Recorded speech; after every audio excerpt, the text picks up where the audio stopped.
have my glasses case. Social media. My Nigeria people don't bring no bonga Bishop news story. My name na Nehi. Make a sharply yarn on some story we say it just happened.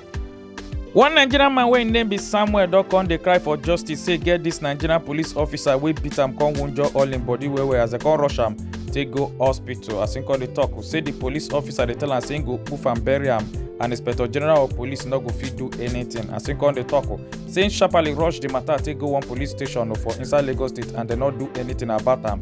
And this police officer don continue to dey threa ten im life. This gbege happen on November 26, 2024 for inside Lagos State. The All Progressive Congress don come dey talk say even the join body of the opposition leaders dem plus including the former vice president of Nigeria wey be Atiku Abubakar and the former Anambra State governor wey be Peter Obi say even if two of them join body together say dem no go fit win President Bola Ahmed Tinubu for on top the election wey go happen for 2027 and on Tuesday wey be December 10, 2024 na dem come out come yarn dis talk. The United States of America Embassy for inside Nigeria don come out to come talk about the change for on top the immigrant visa process wey go start for 1st of January 2025 as dem come dey talk. Say all the applicants wey be say dem get interview must visit the consulate general for inside Lagos State 2 times during wey be say dem go for the visa process and dem come out to come yarn dis talk on top their X page on December 10, 2024 wey be on Tuesday. After wey this video of this Nigerian man wey based for Canada come show on top social media during wey be say some Nigeria Calabar police wan try come stop and search am na so the man no come gree come talk say because dem no suppose search am because him no be criminal. Na so the top person of Nigeria Calabar police wey be Olumia Adejobi don come out come talk say no be crime for any police officer to stop and search anybody. Say because they don't need any warrant to search anybody in as much say they do their own patrol. As in come dey talk say Nigerian law na Nigerian law and Canada and UK law na for them. I have my glasses case. I have my glasses. In my pocket, I have chocolates. So, what else? This side here. What's that? You don't open it. This open is one. I opened already. Let's open it already. That's the claim. It's finished now. We don't have money. No, I'm just like asking, like, why you like? Listen, just you need to cooperate. The Kano State Calabar Police Command don arrest 3 people dey wey say they carry fake money about 129 billion 542 million 826,000 naira. And the Calabar Police come out to come yarn this talk on Tuesday, December 10, 2024. Say na December 1st, 2024 na they arrest those criminals them after they get better ogbonge information about them. For on top this video where they see this girl wey pastor pikin and she be slave queen for night and also choir mistress for on Sunday morning as plenty Nigerian men don come out come dey talk say na wetin they want for woman be this o. Say they want Christian woman wey get a touch of Beyonce for her body.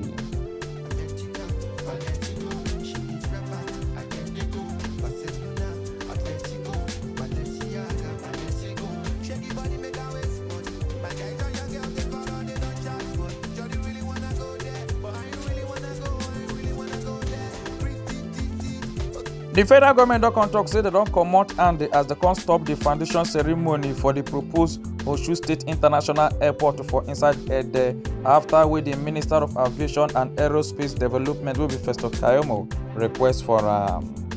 Family and friends dem don come dey happy as dem come dey jubilate after wey the troop of the 63 Brigade Nigeria Army come rescue 4 people dem wey Milan kidnappers dem be kidnap and na during wey be say dem go dey do raid for the kidnapping the camp na so dem come see those people they call rescue them and are for inside Ugbolu Forest for Delta State on Monday, December 9, 2024. Now they rescue those people there.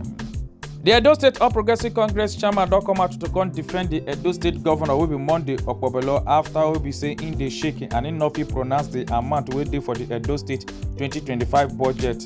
As the chairman of All Progressive Congress for inside Edo State don come out come dey talk said if na the former Edo State governor wey be Godwin Obaseki say that one go pronounce the amount wey say because him don dey thief billions of naira before. Say but this new governor wey be Monday Okpobelo say the man na sent to and he never thief money before.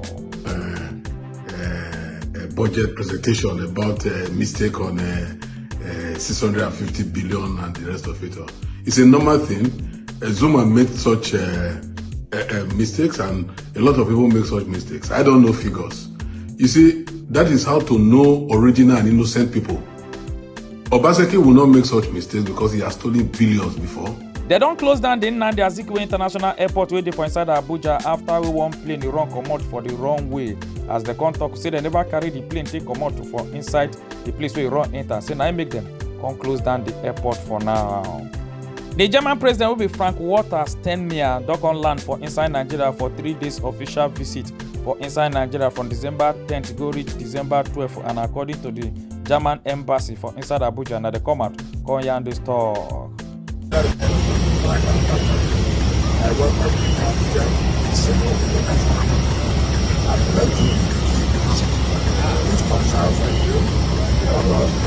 One Mexican referee they don sack am comot for im role as a referee after wey no show face to officiate one match because of the injury wey im get after one Okpomiliki girl wey im carry beat am come wunjure am, and the name of the referee na Rosario Guadalupe.